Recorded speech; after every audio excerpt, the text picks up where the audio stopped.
Welcome to the Randy Gravitt Leadership Podcast, where we help you lead the hardest person you will ever lead, yourself. Here's your host, someone who believes leadership begins at home, Randy Gravitt. I'm so excited. It is Christmas week. Merry Christmas, everybody. Thanks for joining us for this week's episode as we take a look back on 2020, some of the things we've learned. And I got some cool stuff that I'm going to share with you today that we've been thinking about and processing. I think they're going to help me be a better leader next year, and hopefully they'll add some value to you as well.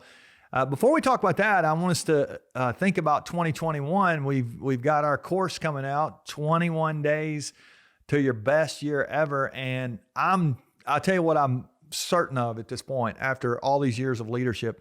If I go into a year and I don't have a plan, I just wing it, hope it gets better, that's not going to work. And so for you, I'm guessing you're a lot like me, that if you don't have a plan, if you don't have a framework, if you don't have a self-leadership blueprint to help you, I really don't know how you're going to go from where you are to what could be your best year ever, which is what we're believing. So we created a course, 21 Days to Your Best Year Ever.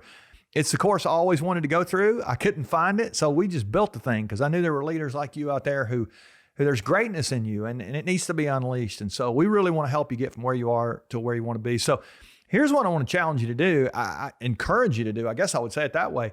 Buy yourself this course. Make the investment in yourself. You need to get yourself something for Christmas. You're getting stuff for everybody else. It's got 21 days of videos, self-assessment, all kind of actions. It's a mapped out guide of how you can gain clarity, increase your capacity, and ultimately create the legacy that you were born to leave. It won't just be about this year. It'll help you begin to put a framework in place that's going to help you create decades of generational impact. So this is going to be a great investment. It's going to be available next week on the podcast. We'll put a link in there. You'll get some early access if you listen. And so I encourage you to make the investment in yourself. It's going to be the best investment you make in 2021. I'm convinced. If you apply what we're talking about, this really can be your best year ever. And I don't know about you, but I'm just really done with some of the bad news from this year and in the political season. I'm ready for that to be over. And I mean, all that stuff, there's just so many things that it's just time to move into a new year. But again, we don't want to wing it. We want to be strategic in the way we think about it. And we want to behave our way to high performance. And that's going to happen this next year. So 2021 is going to be great. I hope you'll make that investment in yourself. You deserve that. You really do. We've been giving you stuff for a while here. Hopefully you've been making progress, but this is going to take it to the next level. We've created this course. We're really pumped about it. So hopefully you will be as well. And one of the things I would challenge you to do is find someone to go through that with you. You might even want to gift that to someone else, and it'll be something that you could do together. I think a partner or two are always better than one. I think somebody with you to help hold you accountable, and you can encourage each other and have some discussions about it. 21 Days to Your Best Year Ever. It's going to be fantastic. So I hope you'll join me for that. But let's look back at 2020. Last week, we looked at a couple of things that I've learned this year, and hopefully they've helped you kind of think about things that you've learned this year. And then I hope some of the things that I shared will also have stimulated some things in you. I said a couple of things last week. I said that adversity is the path of resilience. That was where we kind of left off our conversation. I think some of the things that have happened have helped us gain resilience and be more able to persevere through some of the things that we'll face. What's now really is what's about what's later. And I think when we learn in the moment, when we fail, when we fall down, when we struggle, it actually makes us stronger later on.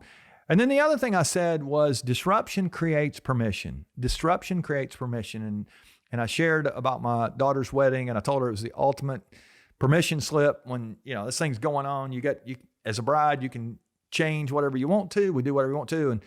And ultimately she was able to move her wedding a month last summer. You heard me talk about that last week. And it was really great. But there was some things through that as I was learning that I'm just thinking, where do I need to feel permission in my own leadership to do some things different? So I want you to continue to work on those things, but also identify the things that you've learned. Well, let me give you a couple more today. As we go into Christmas, there's a few more things I think will relate to this week. This week, truthfully, is a hard week for some people. There are people right now, you're listening maybe, and you feel lonely right now. Maybe you're in a house full of people and you still feel alone. And I want us to talk a little bit about isolation today. I think that's one of the things that I've learned this year. I've been around some people, and I've actually read some stuff this year that depression is at an all-time high, and there's some people who are really struggling. And one of the things I've learned is isolation leads to depression. Isolation leads to depression. Loneliness, a lot of times, is a choice. We choose to isolate ourselves. And when we do, we are setting ourselves up to be just emotionally empty. And so if you're in a situation right now where you are feeling depressed, it may be because you have isolated yourself from others around you. There may be other reasons, but one of those reasons sometimes is because we've chosen to live in isolation. And sometimes it's easy to feel like we're with people because we're on social media all the time, or we're on a screen all the time, and we got noise going in the home.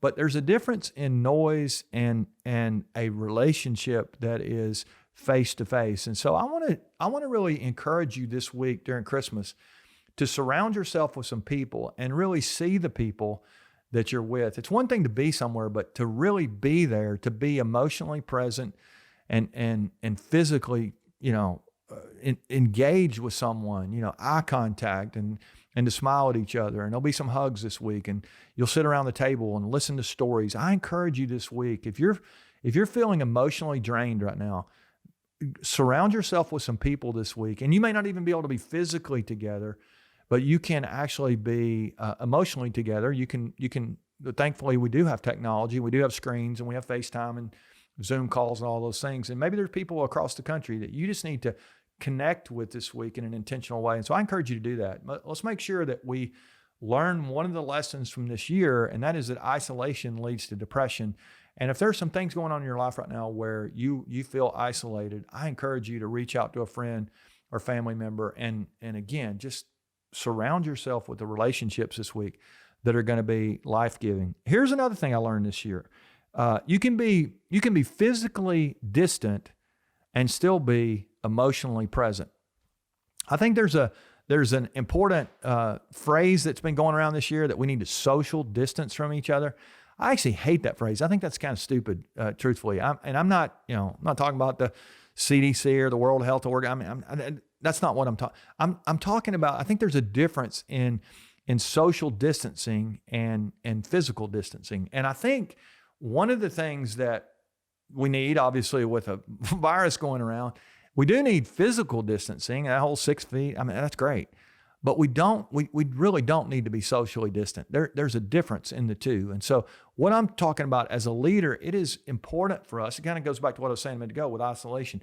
It is important for us to be leaned in relationally, whether we can see someone, close up physically or not. We need to be emotionally present. So I want to ask you, as you think about this year, who is it right now that you're not just physically or socially distanced from in a virus kind of way, or I'll say it my way. You're not just physically distanced from, but who are you socially distanced from? Who is it that you really need to reconnect with right now? Are there people this year that you have gotten away from the office and you've gotten away from people, and it's been too long since you've checked on someone or reached out to someone? And so I want to encourage you today to make sure that you are locked in on the people around your life. Not only do you not need to live in isolation, you actually need to make sure others around you are not isolated as well. You do need to lead yourself, but there are other people as a leader. There are other people that you can reach out to and influence. And so there's some people I'm convinced that around you that are hurting right now. And as a leader, one of the things you can do is lend them emotional support. Be strong enough emotionally for yourself, but also be strong enough to allow the people around you to borrow some of your strength. So those are a couple of things that I've learned. Here's another thing that I think has been a big finding for me this year, just a good reminder this year, and that is this, that every day is a gift. Every day is a gift. We are not promised tomorrow. There have been people this year who have lost their lives. There have been people that we know that are no longer here. And all of us are living on, I'll call it borrowed time or gifted time. I believe that God has given each of us every day that we have. And there's a verse in the Bible that says, this is the day that the Lord has made. Let us rejoice and be glad in it. He doesn't say, let us rejoice and be glad in the days that we had as we look back on this year. I mean, there are days that have been joyous days. We've had these weddings and a baby, grandbaby that was born this year. Those are great. It's fun to look back and rejoice about things, but that's not what it says. It says, let us rejoice and be glad in this day. It doesn't say, let us rejoice and be glad because we might get 2021 and it might be our best year ever. Those are great, and I'm planning for that, and we've got a way for us to do that. But it just says, this is the day. Today, this day is a gift. Let us rejoice and be glad in it. And here's the cool thing about that. If you can rejoice or find joy in this day, and you do that really well, knowing this is the only day I have, you live it like it's your last day. Remember old Tim McGraw, he said years ago, live each day. What is it like? Live like you were dying. I think that's the name of his song. And that song's, that's a cool song, but I'm not talking about bull riding and bungee jumping and all that kind of stuff. Those things are cool from the song. It makes a good country song. But I'm talking about bringing your physical and emotional and spiritual energy to every conversation you have, bringing your words of positivity, your encouragement. If you do that in every conversation and you add value in every encounter, all of a sudden you'll become a lot more valuable. And I think not only will you bring joy to the people around you, you'll find joy when you do that. So I want to challenge you to view every day as a gift from God. Rejoice in it that day you have. And then here's the cool thing. If you wake up tomorrow and you get another gift, another day, then you get to rejoice. You get to rejoice. You get to have joy all over again if you choose to. And if you don't choose to, then you can just let your days kind of flitter away and not realize just how much of a gift it is to have life. So I want to just remind you, one of the things I've learned this year is every day is a gift. And I hope you'll give some thought to that this week with it being Christmas. And then I want to leave you with one final thing that I don't know that I've learned this year, but this is for the last few weeks, this has been something that I've been chewing on. There's an old Christmas song. I think the name of it is "Oh Holy Night." I looked this up the other day, and I looked it up because I had this phrase from the song that I heard. I don't know if I heard it on the radio or whatever. This song must have been playing, maybe in a department store, or I wasn't in a department store. I don't know where I was, but I heard this song, and I heard the words, and this phrase popped out at me, and I've shared this with a couple of companies that I've had some meetings with them, and because I think this is relevant to leaders. And the phrase is, "The weary world rejoices."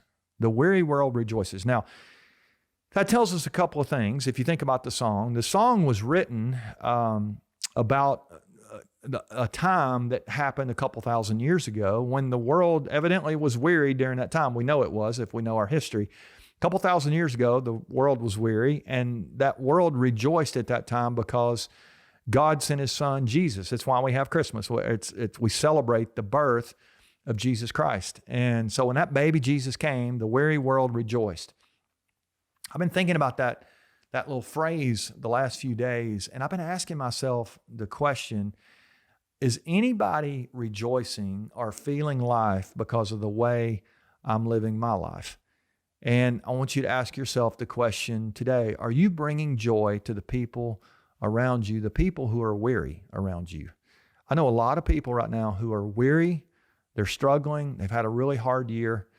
And isn't it cool that we can live our lives in such a way, maybe we've led ourselves so well that we can live in such a way that the people around us can find joy. I want to challenge you this week as you think back on 2020 to identify the things that you've learned and ask yourself how you need to apply those to your life. But one of the things I really want to ask you to do this week is to look for people around you who are weary. Who is it right now that's struggling, that could use a word of encouragement, who could use a note or a phone call, maybe a special handwritten gift this week? It may not even be a present. It may just be a note. I don't know. But I'm convinced that there are weary people around you right now. And if you will use your strength to bring life to them, not only will they rejoice, not only will they find joy, but you might find even more joy yourself. So let's go live out the message and meaning of Christmas this week. No matter what you believe, I'm convinced you do know that there are people around you who are weary, and you have a responsibility as a leader to make that better for them. So let's go do that. Let's make sure that we have a fantastic week because we leverage what we have to make it better for someone else. Merry Christmas, everybody. Thanks for listening. I hope you'll continue to lean in. And next week, I hope you'll join me. We're going to give you a little preview of our course, 21 Days to Your Best Year Ever. It's going to be fantastic. So let's go have a great Christmas. Thanks for listening to the Randy Gravitt Leadership Podcast. Please help us spread the word by sharing today's episode with your friends and coworkers. You can subscribe to our YouTube channel on Spotify or through iTunes. You'll find all the links on the media tab at randygravitt.com. Now, let's go apply what we've learned and lead ourselves well. Remember, leadership begins at home.